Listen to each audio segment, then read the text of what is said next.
لقد صدق الله رسوله الرؤيا بالحق لتدخلن المسجد الحرام إن شاء الله آمنين محلقين رؤوسكم ومقصرين لا تخافون فعلم ما لم تعلموا فجعل من دون ذلك فتحا قريبا هو الذي أرسل رسوله بالهدى ودين الحق ليظهره على الدين كله وكفى بالله شهيدا محمد رسول الله والذين معه أشداء على الكفار رحماء بينهم تراهم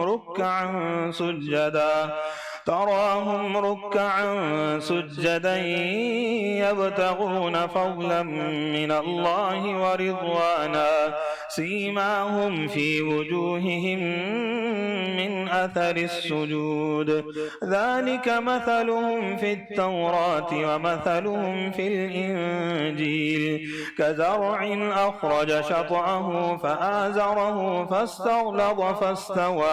فاستغلظ فاستوى على سوقه يعجب الزراع ليغيظ بهم الكفار وعد الله الذين آمنوا وعملوا الصالحات منهم مغفرة وأجرا عظيما.